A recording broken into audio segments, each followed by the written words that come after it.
mo wá fẹ́ lọ síbi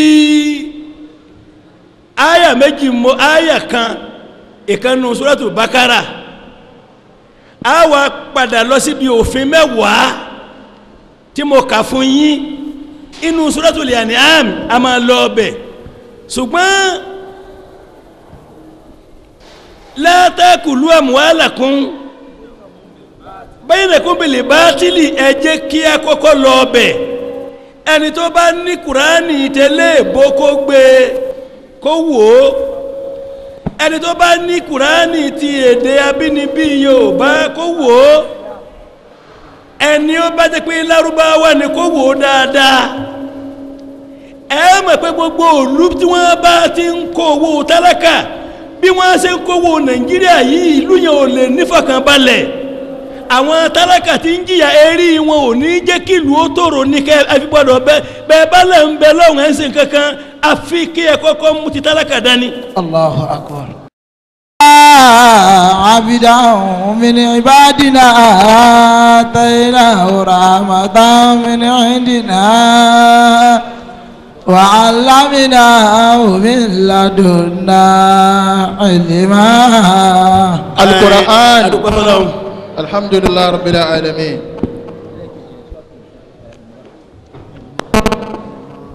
Kí Ọlọ́run wọlá tí gbogbo ìyàwó tí a wà ní Da'watul Haqq ní kọlọmọ́sá àbíyà bùkátà gbogbo wa. Àmín. Àwọn Abdul Fatahaini Fatahi méjì Ọlọ́run tó sílẹ̀kùn ọlá fún yín. Àmín. Kó jẹ́ kẹ́mi yín ó gùn délẹ̀ bẹ́ẹ̀. Àmín. Ẹ̀yin ọ̀rọ̀ ní ó pín sí bí mẹ́rin gbogbo ẹ̀ wá padà sí rí àdúà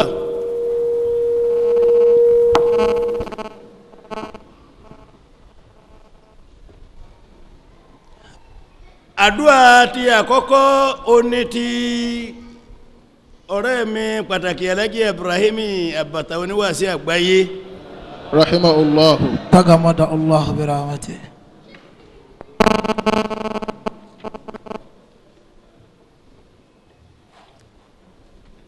níjọ́ tí wọ́n ń ṣàdúà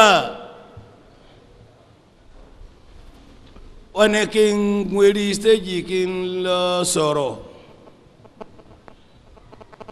mo wá wò pé ọ̀rọ̀ wo ló bá bẹ̀ mu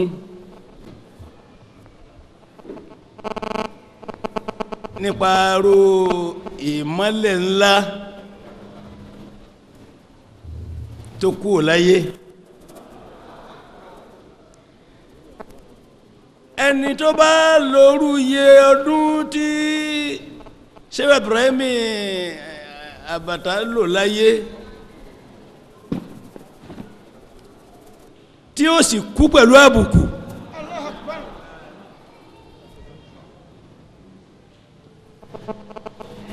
ní ayé tí àwọn àfáà tí wọ́n àti ìdí ọmọ 40 ọdún tó ti lójú ibi tí wọ́n lè rìn sí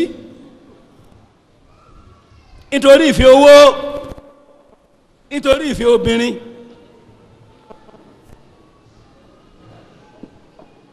kó wá lọ gbogbo iye ọdún láti iye ọdún títí ń jà fà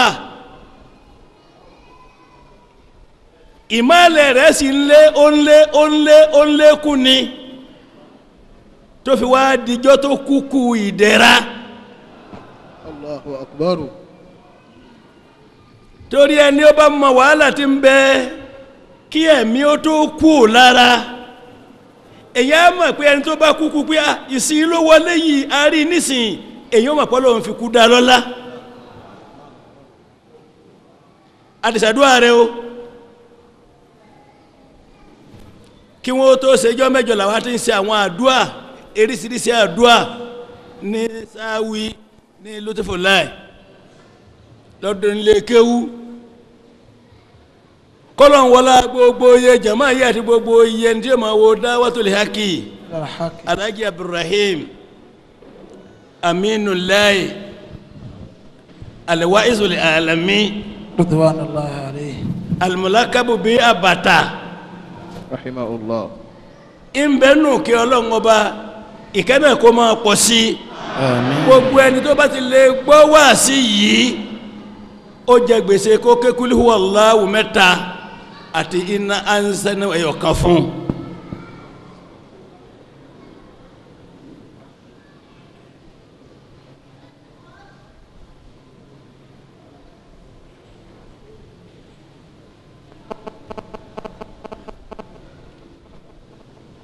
anítírà tí a ṣe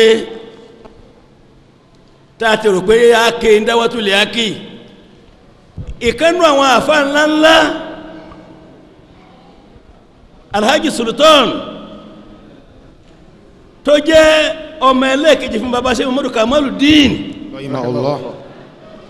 inú onímímọ̀ ayé ni inú ẹlẹ́kọ̀ọ́ ni ẹni tí wọ́n máa pè káàkiri gbogbo yunifásitì ní bó ti mọ̀kéwú tó bẹ́ẹ̀ ló mọ̀wé tó òun náà tún bọ́ sínú mọ́lẹ̀ Ọlọ́run. Allahu Akbar. wa qala an-nabiyyu sallallahu alayhi wa sallam la mawtu qabilatin aysaru min mawtin alimin Ànábì ní kí didi ìran kan tí èsè ẹni Ọlọ́run kí didi bó ti wù kí wọ́n pọ̀ tó bí màláyí nìhín wọ́n èbá tó mílíọ̀n kó jẹ́ àwọn àrán tí èsè lọ́hun ó rọ Ọlọ́run lọ́rùn ó dùn mọ́ àwọn màláíkà kí gbogbo àwọn eléyìí ń kú ju kí àfá ẹyọ kan kó kú lọ. Ànábì ló wí bẹ́ẹ̀ sallallahu alayhi wa sallam.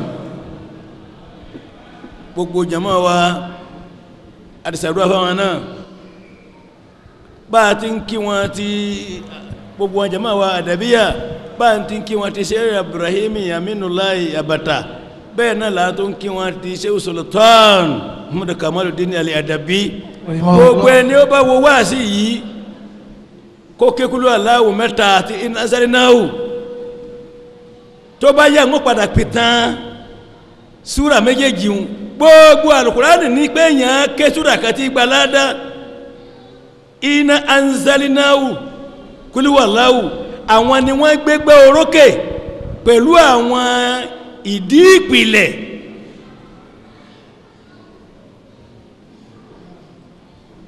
ẹ̀kẹ́ náà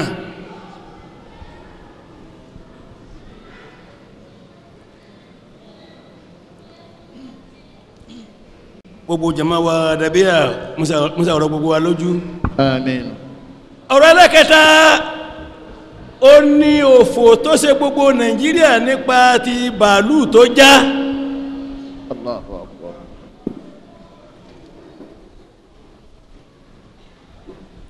láyéláyé ni èrò tí àwọn àfáà máa yàtọ̀ sí ti àwọn aráàlú lérí ìṣẹ̀lẹ̀ tó bá ṣẹlẹ̀ tó mú kú dání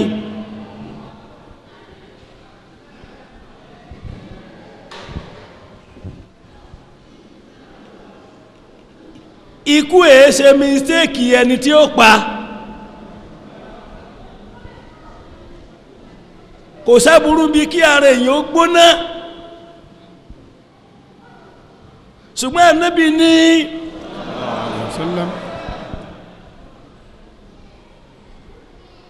ọkàn ń gbóná ọkàn ń bàjẹ́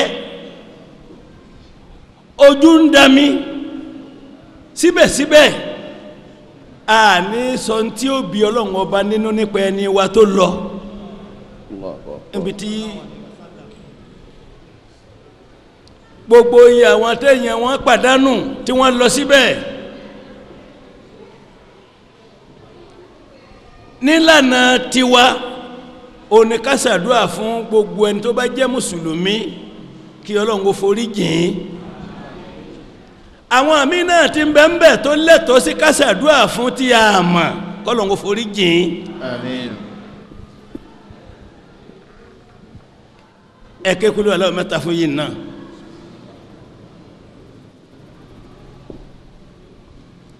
gbogbo ẹni ó bá wo kókè ọjọ́ láàrin ọjọ́ kan àbọ̀ ọjọ́ tí ìkan já ní Ghana bàálù Nàìjíríà ni ó náà ni ti Nàìjíríà náà tó já ní Nàìjíríà ọjọ́ náà ọjọ́ ọmọ ni gbàgbé ni ó wọnú tàn ní yìí tí ohun tó kù díẹ̀ kí à tó lágbàáyé ṣùgbọ́n kò sí ń tá ṣe Ọlọ́run láàbẹ̀ ìyẹn wá dúró mẹ́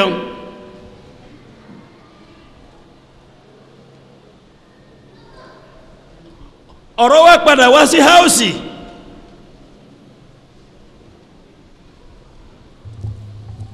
háùsì ó ní orílẹ̀-èdè tí àbùkù ò gbọ́dọ̀ kàn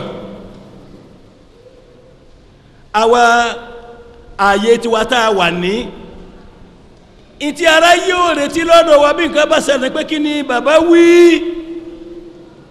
ohun tá a wí méjì ni gbogbo House of Representatives ni àbí ti àwọn Senate àwọn àṣẹlẹ̀ tí ń ṣẹlẹ̀ yìí ìran wa létí ń sì ń kó wa pé gbogbo ìgbà tí wọ́n bá fẹ́ bẹ̀rẹ̀ kí wọ́n máa ṣàdúà torí àwọn náà ní gbọ́kànlé gbogbo orílẹ̀-èdè yìí gbogbo akọ́là ṣe ìjọba ìgbọ́kànlé gbogbo ayé ọ̀dọ̀ ìjọba ló wà kí àbùkù ọmọ wa kàn wọ́n ẹni tí ń bá lọ sí gbogbo òkèèrè ó ní ó mọ̀ bí wọ́n ti ṣe ń wo tẹlifíṣàn Nàìjíríà ń gbogbo òkèèrè èyí ń jẹ́ ọ̀rọ̀ ti àwọn house ààyè tẹ́ wà ààyè iléeṣẹ́ ni ààyè ilé wàhálà ni ẹni iye owó tẹ́ wò ó lè rí ń bẹ̀ ó kéré sí òǹkà gbogbo iye àwọn tẹ́ ń ṣiṣẹ́ lérí wọn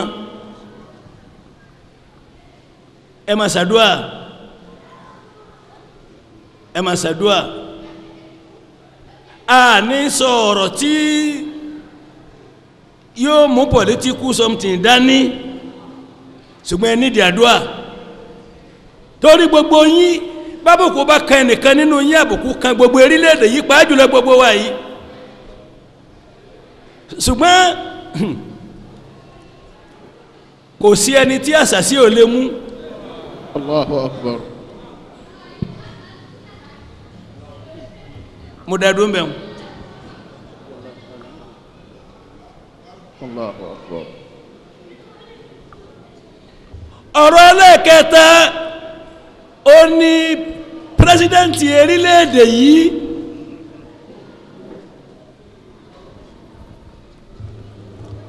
ń wọ́n ní wọ́n máa ṣàdúrà o àwọn ni wọ́n mọ ọ̀nà tí wọ́n ń gbà ṣe é ṣùgbọ́n orúkọ ò gbọ́dọ̀ bàjẹ́ orúkọ ò gbọ́dọ̀ máa bàjẹ́ lọ báyìí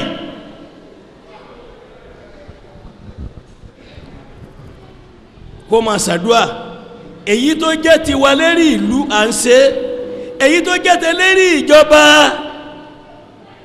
gbogbo lérí ìjọba kọ̀ọ̀kan ni ó dìtàn àfẹ́ kí n tí ò dáa kó pọ̀ nínú ìjọba orílẹ̀-èdè Nàìjíríà yìí ẹ máa ṣàdúà ọ̀rọ̀ tí sì ń ṣe ẹ̀mọ̀ pé láti bí ọdún díẹ̀ ó láti ń ṣàdúà láàsì ti sọ wípé ó dàbí pé à ń rí tí ò dáa tó jẹ́ ti àpapọ̀ orílẹ̀-èdè Hayakumullah. bí àwọn kankan bá ń ṣẹlẹ̀ ẹ má fojú pòlítíkù kìíní wò ó ẹ má fojú wò ó pé kí ló fẹ́ ṣẹlẹ̀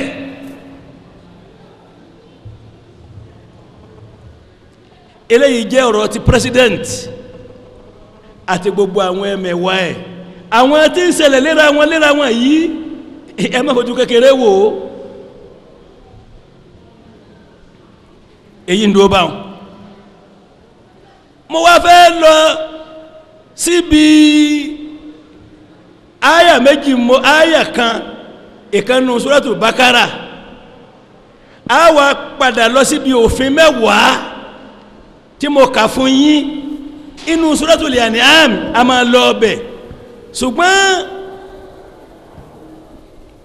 la takulu amwalakum bainakum bil batili ẹ jẹ́ kí a kọ́kọ́ lọ bẹ̀ ẹni tó bá ní kùránì tẹ́lẹ̀ bó kó gbé kó wò ó ẹni tó bá ní kùránì ti èdè abínibí Yorùbá kó wò ó ẹni ó bá jẹ́ pé Lárúbáwá ni kó wò ó dáadáa ẹ mọ̀ pé gbogbo òlú tí wọ́n bá ti ń kó owó tálákà bí wọ́n ṣe ń kó owó Nàìjíríà yìí ìlú yẹn ò lè nífọ̀kànbalẹ̀ àwọn tálákà tí ń jìyà erí wọn ò ní jẹ́ kí ìlú ó tòrò ní kẹ́ ẹ fi gbọ́dọ̀ bẹ́ẹ̀ bá lẹ̀ ń bẹ lọ́hùn ẹ̀ ń sìn kankan àfi kí ẹ kọ́kọ́ mú ti tálákà dání. Allahu akbar. nínú alukurani báàlù òní ọkùnrin jẹ́ níyàwó máa pe ọkọ ní Ìlọrin báàlù wọn pè ní baálé mi eléyìí ni pé ọ̀gá mi.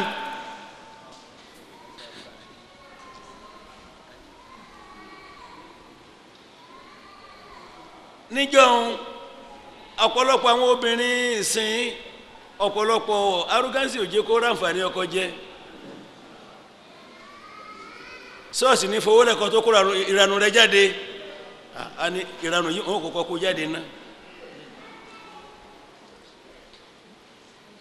torí ilé ìwé dẹ̀ ni dìkàrà wọn kẹgbẹ́ ẹ máa ṣẹgbẹ́ láàyè ẹgbẹ́ àyàpẹ́lẹ́ gbọ́dọ̀ wà fóbìnrin pẹ̀lú ọkọ bí obìnrin bá ṣe ti ju ọkọ sí òun náà lọ máa rí òfin lálùbáríkà sí. Allahu akbar. ẹ má tẹ̀lé gbogbo nǹkan tí wọ́n ń gbé wá nísìnyí o pé gbogbo nǹkan táìmù chẹ́ǹjì lọ́dọ̀ ẹ̀yìn ẹ̀dẹ́ ènìyàn tọ́dọ̀ ọlọ́run ọba ọlọ́run èésì nǹkan ṣe. Allahu akbar.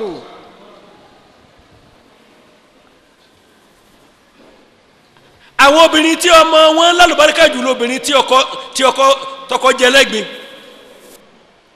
ọlọ́run èé sábòsí.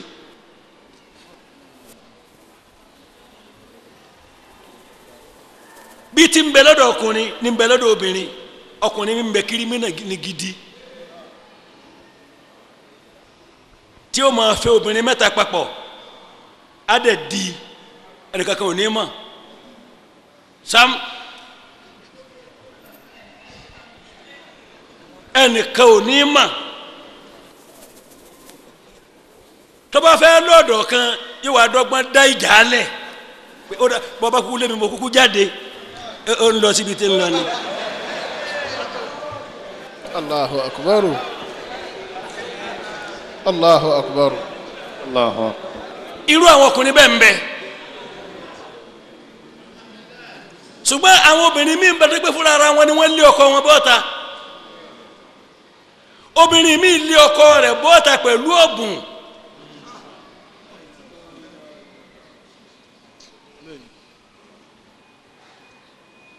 n ò ní jìnnà pípọ̀ ń bẹ̀ ń ẹ̀dá gbogbo ni wọ́n gbé lárí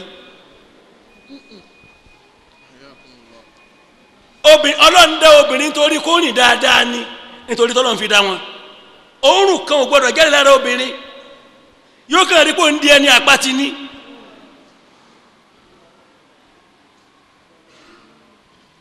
níbo lẹ́yìn ti rí kéèyàn máa rìn kó máa rìn ní ìrìn ìdọ̀tí inú àdísì nàbí inú Kùránì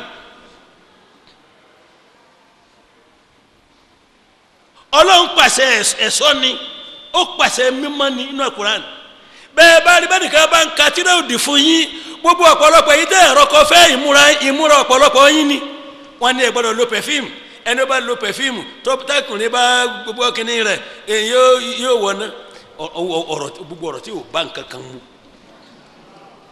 Allahu akbar. kóbìnrin ó lo pẹ̀fíìmù kí oorun tó jáde lára ẹ̀ òun ló dáa ní àbí kí ọkùnrin ó gbúrò obìnrin kó pé that lady oní bad odor ṣe ẹni tó ti súnmọ́ tó ti ní ọtí ní bad odor ní wàá pè é. Allahu akbar. Allahu akbar. gbogbo òwe ló dá anabi mahama ṣe ìwẹ̀ ẹjọ́ Jímọ̀ ó mahama ṣe ní súnà ni ó sì sọ wípé bí ò bá jẹ́ pé kó mọ̀ tó wá di wàhálà fún àwọn èèyàn òun ò bá sọ pé kò rúnrún di ọ̀ràn pé kí wọ́n máa ṣe ní wákàtí márùn-ún tó bá fẹ́ kírun ṣùgbọ́n yóò nira fún àwọn ìjọ òun ẹ kọ́kọ́ wúru àfijù tá a tẹ̀lé. sallallahu alayhi wa sallam. ṣé èmi ni wọ́n fẹ́ bóbi nìkan sọ̀rọ̀ onófin mi lẹ́sìn ẹnu rẹ̀ ó bù jù mí wọ́n tún wá pè é lọ́la irú palapala kínú lẹ́ni tájọ́ máa bẹ lẹ́nu rẹ̀ ń rùn báwọn kò lè ṣeéṣe ọlọ́run dá ẹlòmíì pẹ̀lú ìkórira ọlọ́run ṣètò obìnrin pẹ̀lú afẹ́ni pẹ̀lú afíjú wọ́n lóbìnrin ò ṣe ní fíjú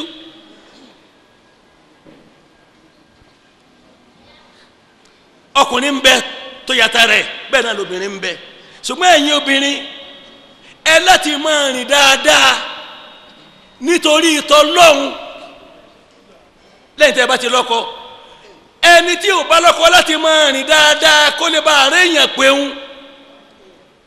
bẹ́ẹ̀ bá dẹ́ máa gbọ́ wáàsí kan ọ̀pọ̀lọpọ̀ ó darúgbó sílé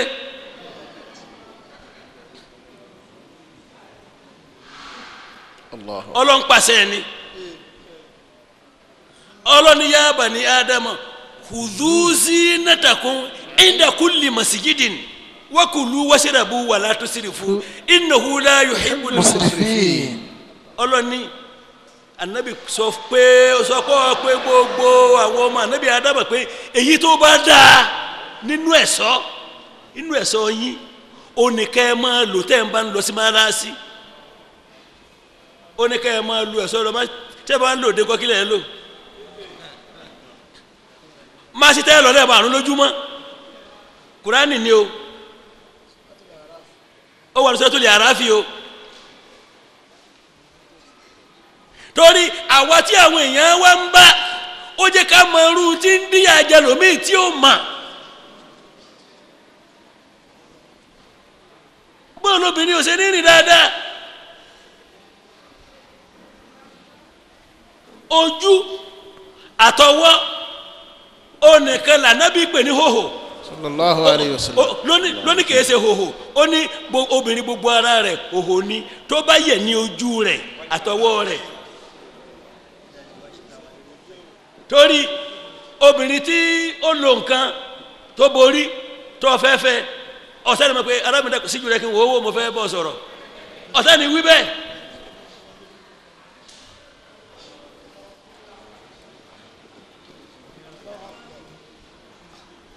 ẹ lọ wo súra yẹn ogun lọ ní o ọ̀rọ̀ yẹn lọ bẹ́ẹ̀ àti tu dáadáa ń bí ẹ̀yin olùgbàgbọ́ òdodo ẹ̀yin ọmọ ànábì ádámà èyí tó eléri ẹ̀ṣọ́ yín ẹ mú bẹ́ẹ̀ bá ń lọ sí gbogbo márásí nígbà tó ọba ti ní ẹ̀mí ti pẹ́ kárí mi ẹ̀mí ti àṣẹ ọlọ́run tó ní kọ́ ọ̀ṣẹ́ lọ ní àṣẹ tọ́lọ́run pa pé kọ́ wọṣọ hùzú òun náà ló pa pé kọ́ kírun sọ̀lú òun náà ló pa pé kọ́ mu wọ́síràbù gbogbo nǹkan tó bá jẹ́ àṣẹ ni àìṣẹ́ ni ẹ̀ṣẹ̀ ni.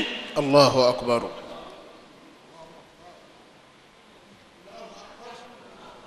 Allahu akbar. súra yẹn ẹ jẹ́ kí n ké fúnra rà mí káwọn èèyàn ó gbọ́. Suratul A'raf.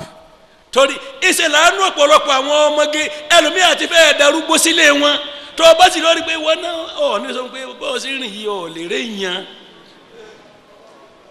sẹ́yìn pé ìwé kéyìn ó tijú àti bẹ́ẹ̀ dá sọ̀rọ̀ ṣùgbọ́n ó ti mà òní lo perfume bóò ni èyí ó ṣe lu aṣọ kan fún ọ̀sẹ̀ kan tí ò ní fọ̀ ó nìkan ní òórùn ara rẹ̀ ò ní rùn sí ma tí bá ti bọ̀ yín ti rùn sẹ́lòmíì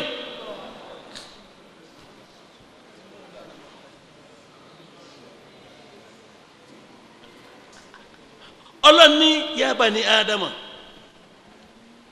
apẹ̀yìn ọmọ anábì ádámà khudhu zinatakum ẹ mú àwọn ọ̀ṣọ́ yín ẹ lu àwọn ọ̀ṣọ́ yín inda kulli masjidi lọ sí gbogbo mọ́sálásí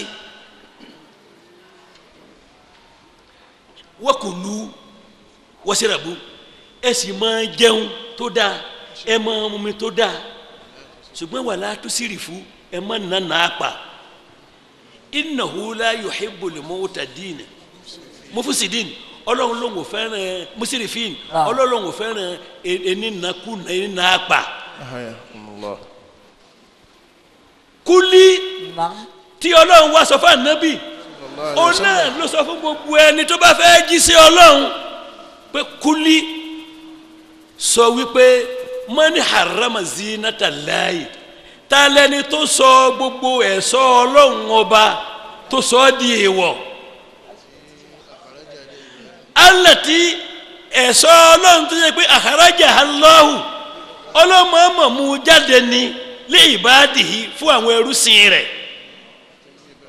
wàtọ́ yìí bá ti mìíràn rísíkì àti gbogbo tó dáa ní ìjẹ ìmúnú àrísìkí tí wọ́n bá wá rísì kúlí sọ fún ẹ pé gbogbo ẹ̀ṣọ́ tó dáa àti gbogbo oúnjẹ tó dáa kámú tó dáa lílàdínà àmọ̀nù fílẹ̀ àyà ti dùnìyà àwọn olùgbàgbọ́ òdodo ló ní láyé ń bí. khalisatan yawmal qiyamati. Allahu akbar. tẹ́ bá dẹ̀ fẹ́ kó tún fún yín ní lérè bó tó lọ́wọ́ tí kí ó ti wà ní Kùránì.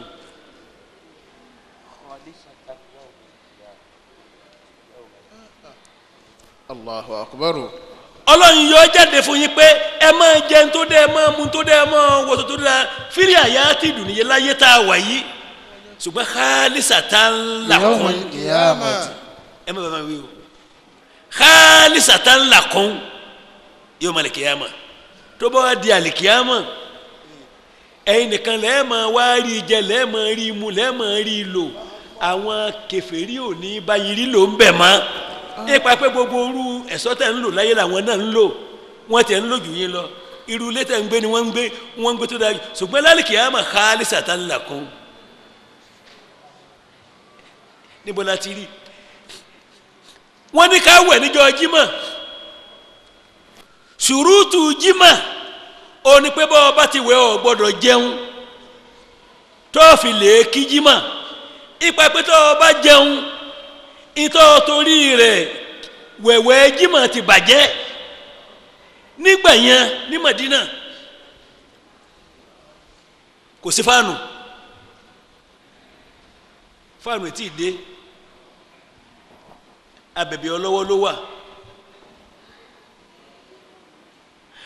àwọn tí sì ń bẹ pẹ̀lú Ànábì ń gbà yẹn ọ̀pọ̀lọpọ̀ wọn àwọn tálákà ni tí wọ́n ń wọ aṣọ súf aṣọ onírun tí ò tẹ̀ sáàyè láti fọ̀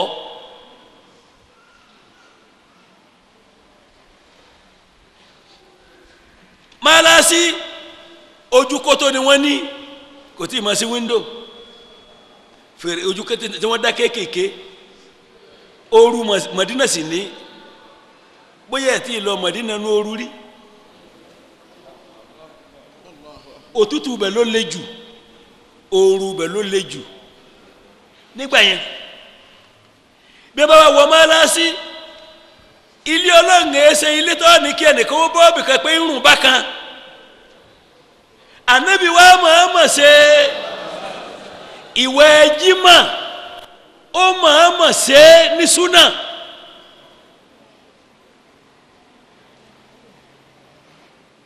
ọ̀wẹ̀ bí ẹ̀sọ́ bá ti ẹ̀dọ̀tí òórùn ti ara rẹ kò ní máa kó ìnira bá ẹni tó sáfù pẹ̀lú ẹ.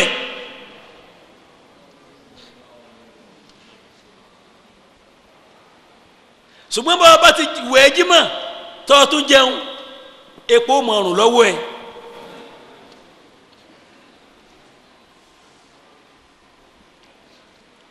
Ìsìlámù nìyẹn àfẹ́jú nìyẹn gbogbo ń tẹ́yìn ó ń ṣe láyé nínú ẹ̀sìn inú ọkẹ́ rẹ̀ olóti gbọ́dọ̀ tóbi jù obìnrin ò gbọ́dọ̀ rìnrìn Ọlọ́run ló mọ̀ torí obìnrin tí ń wá ọkọ tó kọjá níbi tí àwọn ọkùnrin tó dáa jòkó ó lákìlẹ̀ kó ṣe ń jìnrìn ẹ̀. Allahu akbar. ẹni sùúrù àwọn ọ̀rọ̀ tá à ń sọ yìí ẹ máa gbóríṣiríṣi wáàsí. Ọlọ́run wá dá ọ̀rọ̀ padà ọlọ́run wá ṣépè ọlọ́run ní ìbínú ọlọ́run kó máa bá àwọn tí wọ́n ń bú obìnrin abilékọ tó jẹ́ pé ó ń rìnrìn afẹ́ kọjá níwájú ọkùnrin tí wọ́n wá pèlè ní ṣìnà ọlọ́run ní irú ọkùnrin bẹ́ẹ̀ ibi dandan ọlọ́run kó máa bá wọn. Allahu akbar. ṣé sọ́dọ̀ bọ̀ fẹ́ kóbìnrin sáfẹ́ nìyẹn. Suratu Nuru àbí kíni Suratu Nuru ni o. alladhina yarmuna al-muhsanati minan nisa'i kíni ọlọ́run ní àwọn tí wọ́n ń pe obìnrin abilékọ ní ọmọ ọlọ́jà ìrọ̀lẹ́ nípa pé wọ́sọ tó dáa ó rìn kọjá ọlọ́run ní lóyìnú ọlọ́run ní ibi dandan ọlọ́run kó máa bá wọn. Allahu akbar. في الدنيا والآخرة ayé àtọ̀run ni o. ولهم عذاب عظيم.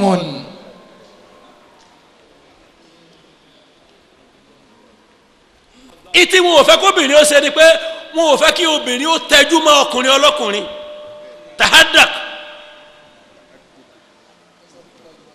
ọtí lọ́kọ tiẹ̀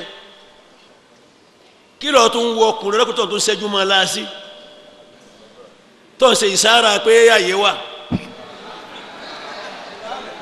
Allahu akbar. gbogbo nǹkan ní bẹ́ẹ̀ nú ara wọn a gbọ́dọ̀ jẹ́ kí ìsìlámù ó yé wa a gbọ́dọ̀ jẹ́ kí ìsìlámù ó yé wa.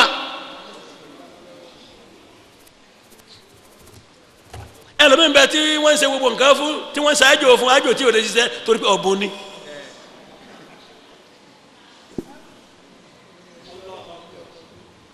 ọ̀bùn ni obìnrin tó fẹ́ kí wọ́n fẹ́ wọn kò ní bá ṣe múra.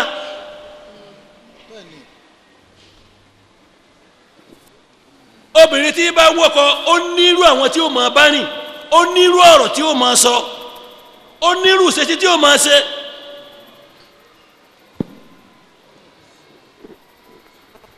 Allahu akbar. ọlọ́run kò fẹ́ bọ́ ọlọ́run wá fẹ́ kí ọmọ ṣe dáadáa sóbí ẹ̀ méjèèjì. Allahu akbar. lójú ayé ànábì. sallallahu alayhi wa sallam. ọmọ kan bẹ ó lákìkanjú gbogbo ẹ̀sìn ní ma sìn a ṣe wá sí lónìí bá di magari ládìde ìgbà ẹ ti wò wá ń wò pa pẹ́ a ṣe wá sí títí di magari lẹ́nìí. adama Allahu hayatakum. Àmín.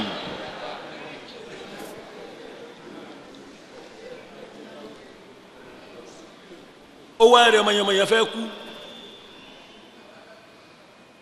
àwọn tí wọ́n wá mọ̀ pé ọmọ gidi ni olùsírọ̀ ni wọ́n ti mọ̀ pé ẹ̀mí rẹ̀ máa jáde wọ́n wá gbámú wọ́n wá ń ṣe la ilaha illallah lẹ́gbẹ̀ẹ́ rẹ̀ kó lè bá píkì ẹ̀ pẹ̀lú wọn torí bó bá rẹ̀ òkú ọ gbọ́dọ̀ ní kó máa ṣe la ilaha illallah ọ máa ṣe ni tí ó fi wá tẹ̀lé ọ bọ́bá ní masela ilẹ̀lẹ́lá tó bá ní ń wò ṣe tó bá kú bẹ́ẹ̀ kèfèrí ló kú sí yẹn torí ìnira kú jù bẹ́ẹ̀ lọ ọmọ ṣe ni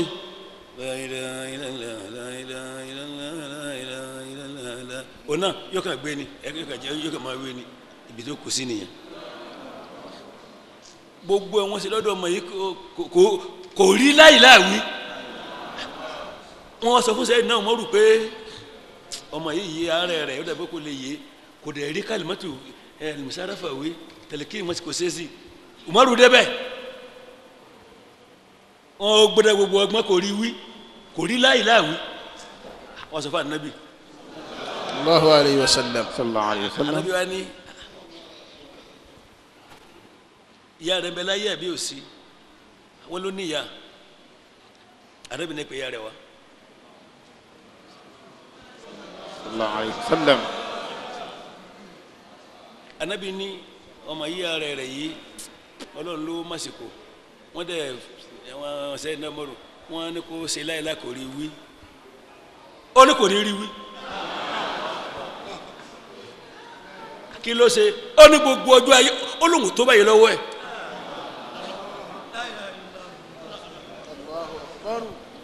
Allahu akbar.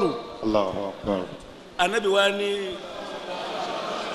mo fọlọ́n bẹ̀ ọ́ ó ní Rasulullah olóhùn nígbà olóhùn lè sọ ní tó ṣe fún tán anabi wílẹ̀ kejì nǹkan sọkún ní olóhùn gbà anabi wa ni kò burú ẹ̀sẹ̀ ní Umaru Allahu ta'ala anhu. ẹ lè dáná ẹ jẹ́ káfẹ́ káfí síná lójú ẹ̀ tó bá fẹ́ kan jóná ta yé kọ́lọ̀ òforíjì ọba ń dáná ló bá pariwo lónìí ó ti yọ dẹ́ ó ti yọ dẹ́ ó ti yọ dẹ́. Allahu akbar. kúlù sallallahu alaihi wasallam. Alayhi wa sallam. Sallallahu alaihi wasallam. Sallallahu alaihi wasallam.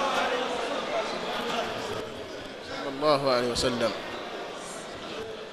ẹ wo bí ọ̀rọ̀ yẹn ṣe lágbára sí lọ́dọ̀ ọmọ kí àwọn àkọ́mọ wa ní kọ́ ọmọ ọmọ ṣe dáadáa sí ìyá.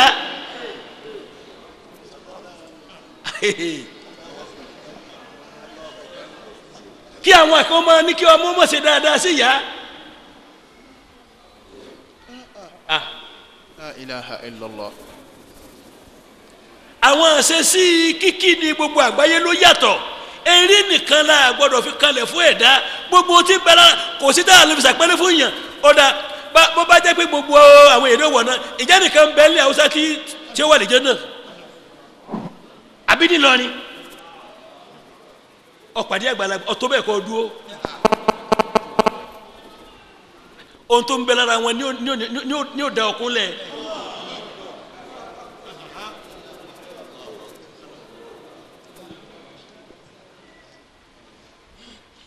Allahu akbar. gbogbo ayé òní wọn ní àádà tí wọ́n fi kiri tí wọ́n fi para wọn lé bí àwọn kan ti ṣeéṣe wọn lè wá ìpòsí ẹ̀ lé àwọn kan lérí kí wọ́n gbé sábẹ́ Islam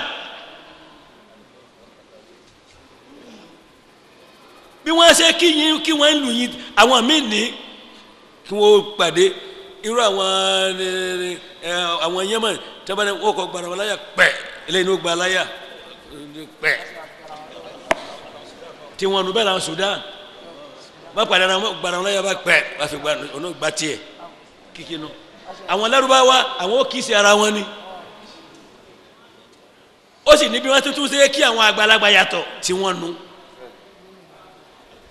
bí wọ́n ti ṣe kí Ìsìlámù tó dénú ó dẹ̀ bá mu kò takò fi wọn ẹsẹ̀ máa wá gbé àdàkẹ́ wá máa wá yí wa ń bí tí wọ́n wá fi sọ gbogbo ọmọ tó bẹ ní yunifásitì nísìnyí wọ́n ti gba gbogbo àwọn òbí wọn sí ẹni tí èsì lọ́hùn wọ́n ti gba wọn sẹ́ni tí ò lajú.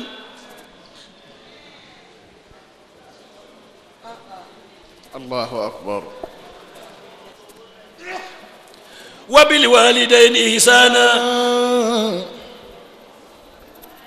dáadáa ihsana tí èsì pé bóyá ìyá ń da àbí bàbá ń da ìyá ń ò da àbí bàbá ń ò da ọgbọ dáadáa ìwọ gbọ́dọ̀ ṣe dáadáa sí wọn torí pé títí wọn ló gbà wáyé. Allahu akbar. ẹni tó gbé ọ láti inú igbó tó gbé ọ dẹ́sípírẹ́sì pé ìwọ mọ́tò máa lọ. La ilaha illallah. Allahu akbar. ọwọ́ lẹ́yìn kò máa ṣe àti inú igbó títí ń gbé ọ bọ̀ tọ́ ọmọ bì kankan. ó rìn kòtò ó rìn inú ẹ̀gbin ní àpèjúwe tayénu ó wá gbé pé títí nìí. Allahu akbar. Allahu akbar. bí ọ̀rọ̀ ìyá ṣe rí nìyẹn Akramakumullah. àti bàbá.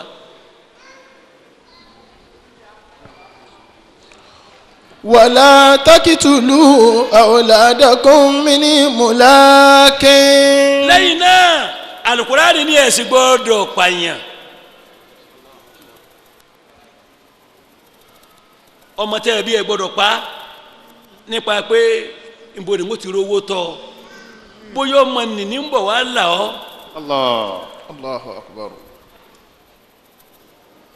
ọmọ tọ́ bí tọ́ rí jẹ tọ́ rí mu bóyá òun ni ó padà wá là ọ́ ni ó padà wá sọ ọ́ délérí yóò padà sọ ọ́ dolówó. Allahu akbar. torí àìníyá àìní bàbá ọmọ òní kó má dàtọ́lọ̀ ní kó dà. Allahu akbar. nahanu narisukukum wa iyyakum. níbo ni tẹrọrìsì ti ráyè wọlé ọmọ ni wọ́n ní àgbọ̀dọ̀ pa yìí ká mọ̀ wá wí pàgbàlagbà.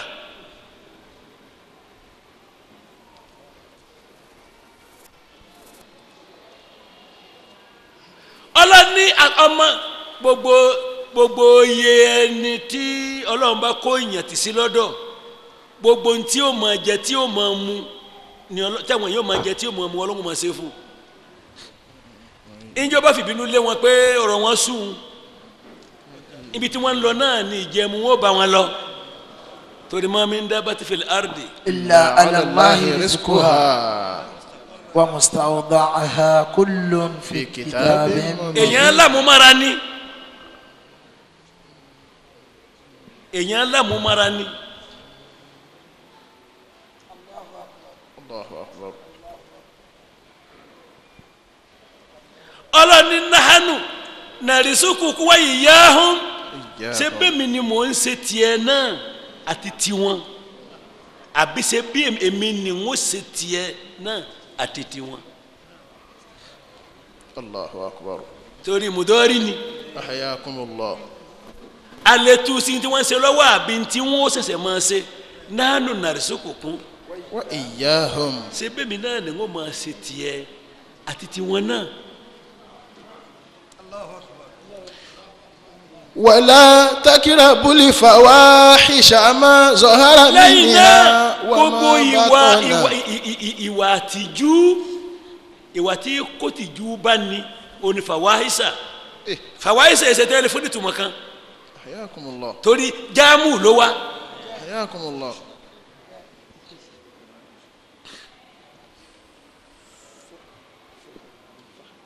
gbogbo ẹ̀yin ṣe wá sí lánàá mo ní gbogbo àbúyálà ọ̀rọ̀ yìí náà ni àbúyálà ọ̀rọ̀ yìí náà ni àwọn ọkùnrin míì tí wọ́n níyàwó àwọn ò gbọ́dọ̀ lọ bí ẹ̀sìn kan ìdánilẹ́kọ̀ọ́ burúkú tí wọ́n ti rí lára àwọn àfáà kan ni pẹ̀lú ìyàwó ni àárọ̀ yìí ni. Ahyakumullah. Lutfullah. Jallahu ta'ala ankum. àfáà ayé ti di pé kí obìnrin ó gbé kó bá nǹkan lọ sí ọ̀dọ̀ aṣíwájú ẹ̀ nínú ẹ̀sìn aṣíwájú tí wọ́n bá nǹkan lọ́dọ̀ ẹ̀ nínú ẹ̀sìn kó jẹ́ pé fúnra rẹ̀ òun ló ti legalize tí ò dáa tí ó máa wá gbé sí abẹ́ pé obìnrin fẹ́ lo nǹkan La ilaha. irú ẹni bí ò ní pàdé ìyọ́nú Ọlọ́run. Allahu akbar. La ilaha illallah. ó dáa kí gbogbo obìnrin ọjà síwájú obìnrin fẹ́ pàdé rẹ̀ ó náwó sí ọ ó ti mọ̀ pé níyàn ẹ̀yẹ ni ọ èmi ni mùdídì kò fẹ́ pàdé lóbìnrin. Allahu akbar. kí ni jẹ́ báyẹn. Adama Allahu hayatakum. الحمد لله رب العالمين. Alhamdulillah rabbil alamin. àwọn ọkùnrin míì wọn ò kí ń kíkíyàwó wọn lọ sí àsàlátù kan torí wọ́n ti pọ̀pọ̀lọpọ̀ àfáà pé ìrànù ni wọ́n. jojúmọ́ sí là ń gbọ́rọ̀ wọn lóríṣiríṣiríṣi tẹ́rù tiẹ̀ wá ń báyàn. anakọ́lá tó ń gbọ́ta lábíyá Radiyallahu ta'ala ankum. àárọ̀ yìí ni. àná la gbọ́. Ọlọ́njàrí pé alátúgbọ́ tuntun lánàá àwọn àfa alábíyá àdúrà alábíyá àná ni wọ́n wá sọ pé tẹ́wọ́ fẹ́ sàdúrà fáwọn obìnrin lọ́dọ̀ rẹ̀ obìnrin yẹn arìnkò gba bíyá sókè àṣẹ tó ń gbọ́ yìí ni ìjọjúmọ́ là ń gbọ́ tuntun. oh Allahu akbar. bẹ́ẹ̀ ni yìí ń kéré nú àwọn míì Allah. àti bíi ó kéré àti bẹ̀rẹ̀ sáwí ní Kano Street láti 1959 1962 láti dẹ́gbẹ́lẹ̀ àtijọ́ náà lóbìnrin ti pọ̀ bí àfa àkábá ló ní obìnrin tó jẹ́ jàmáà tó pọ̀ tó tèmi ìrọ̀lọ́pàá bẹ́ẹ̀ sì làwọn ọkùnrin òfin sì ń bẹ àfìgbà tí wọ́n wá bẹ̀bẹ̀ pé torí bẹ́ẹ̀ bá kún sáwí ẹnìkan ò gbọ́dọ̀ bẹ́ẹ̀ nìkan sọ̀tẹ́ fi délé òfin tí mo ṣe nìyẹn ọ̀ tó bẹ́ẹ̀. radiyallahu ta'ala ankum. tí ọkùnrin kan bá ń lọ bìkan tó bá fẹ́ gbé ẹnìkan yóò wá bá mi ni pé ìlẹ́gbẹ́jẹ́ sọ pé ọ̀nà bá ń ṣe pé ṣé kí n gbé torí tó bá jẹ́ oṣù kan mo bá tó gbọ́ pé ó gbé ẹnìyẹn tí ma ní kí wọ́n lè pè wá ọ̀gbọ̀dọ̀ wá sáwí mọ́ síbẹ̀síbẹ̀ ìjọ òtórí ẹ̀ tó ń kú sí ni. alhamdulillahi rabbil alamin. gbogbo ọ̀pọ̀lọpọ̀ àwọn ìyá tí wọ́n ò lè rìn wọ́n wọ̀nyí nígbà tí wọ́n ti wà ní múndíà ni wọ́n ti wà lọ́dọ̀ mi. radiyallahu ta'ala ankum.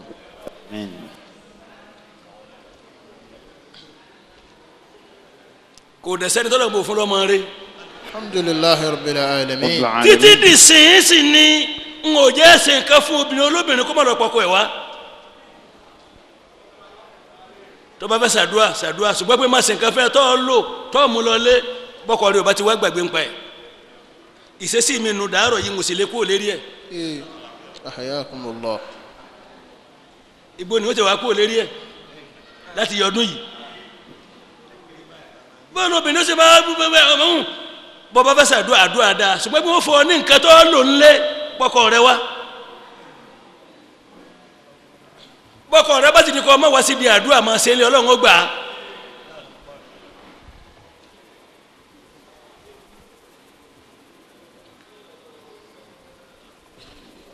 eléyìí ò sọ mí di ẹni mímọ́ ṣùgbọ́n mo rí i pé ó dáa. radiyallahu ta'ala ankum.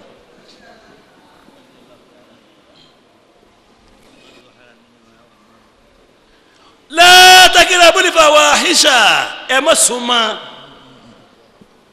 bẹ́ẹ̀ bá ti súnmọ́ ẹ ní í ṣe súnmọ́ yẹn likely.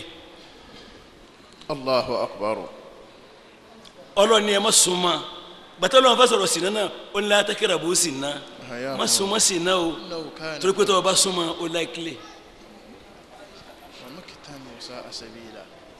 wọ́n náà bá ti súnmọ́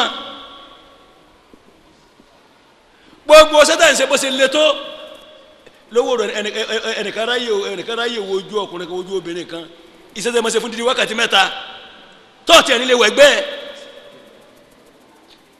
ọ̀tọ́ bẹ́ẹ̀ bọ́ ọ bá wù ẹgbẹ́ tó mọ̀ pé àwọn kankan ti lọ. allahu akbar. bí ayé ṣe bàjẹ́ yìí ẹ má bá wọn pawọ́pọ̀ bàjẹ́. obìnrin ń pọ̀ sí ilé ẹlẹ́ni tí òun èèyàn fẹ́ wọn. kí ni reasons? àkọ́kọ́ ni wípé gbogbo ọ̀pọ̀lọpọ̀ wọn sí lábẹ́ aṣíwájú tí ó pàṣẹ. ọkùnrin mi lè tọ́ obìnrin mẹ́wàá wò kó tó débi tí ń lọ. ètò bá dẹ̀ dúró náà bóyá ó lóyún lójijì bóyá ó lóyún ni a ti kọ́kọ́ gba gidi kaná pé gẹ́nìkan kó tó gbà tó lè jẹ́ pé ìkọ̀ọ̀kan tí ń ṣe yẹn ló mọ àkáǹtì fún níwájú ọlọ́run. Allahu akbar. allahu akbar.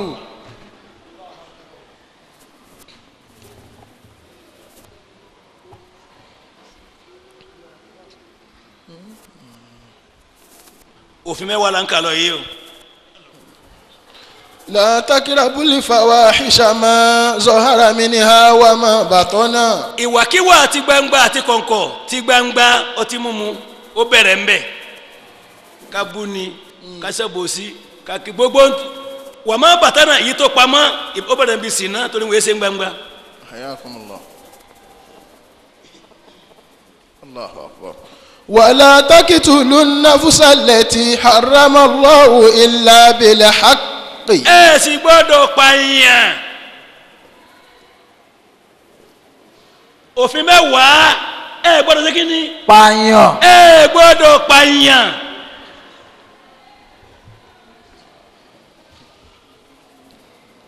la taqtulu an-nafsa allati harama Allahu illa بالحق.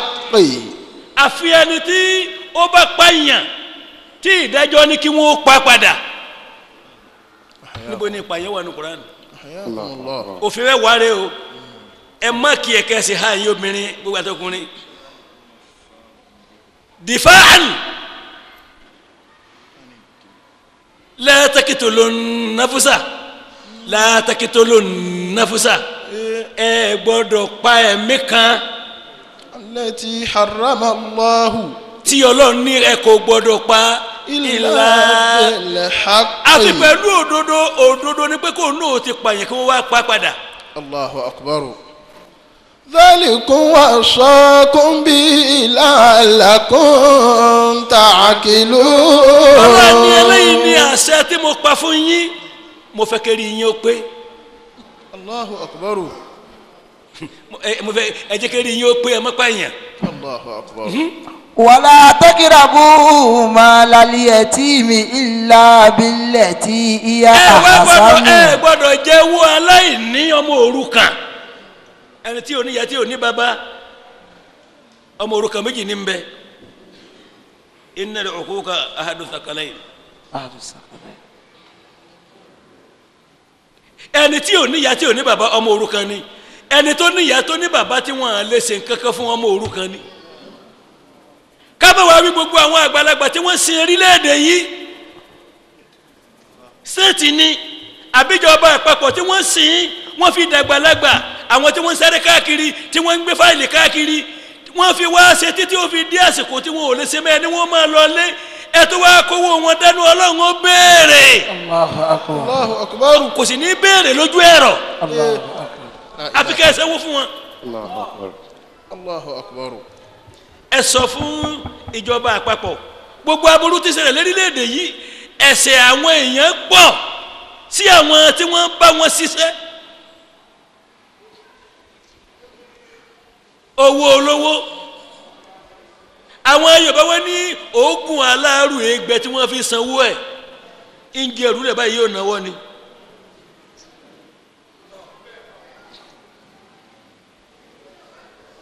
ẹ máa wá wo iye owó tí àwọn èèyàn ń jẹ mọ́lẹ̀ tí wọ́n fi ń ṣe bí ọba tí wọ́n fi ń kọ́lé wọ́n fi ń ra mọ́tò gbogbo àgbáyé Nàìjíríà ní mọ́ríkàsì tìjára ilé òwò àgbáyé Nàìjíríà ní kódà bẹ́yàn rí sí àárín mọ́tò he lélẹ̀ lókèrè tó bá gbé ní Nàìjíríà wọ́n rà. bẹ́ẹ̀ni.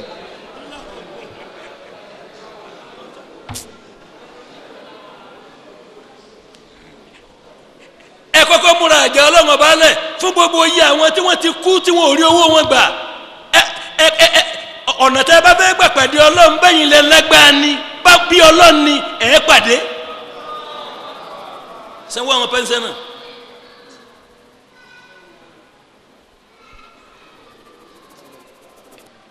ẹ tí ẹ lójú àánú ẹ tí ẹ bẹ̀rù Ọlọ́run àwọn èèyàn ń fìdí wọ́ wọ́n ń kú síbi tí wọ́n ti wá sí wọ́ fáìlì náà ń bẹ lẹ́kọ̀ọ́ fáìlì náà ń bẹ l'Abuja lọ Kaduna lọ gbowó ẹ lọ kìnnìkan wọ́n ti wá débẹ̀ náà wọ́n ti inflate owó tí wọ́n sọ fún wọn wọ́n ti wá débẹ̀ wọ́n tó fún wọn ní 1/4 of the money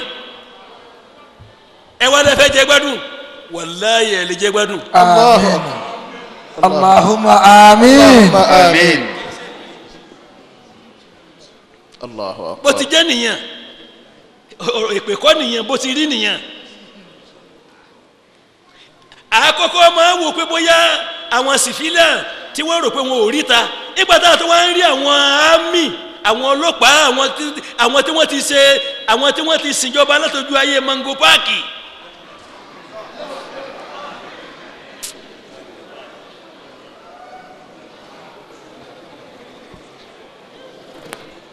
ọdún mélòó gẹ̀rẹ́ fẹ́ lò láyé ẹ̀ tí ì kú ò láyé ẹ̀sán àwọn tẹ́sẹ̀ burú fún òye ẹ̀ríjọba ṣe.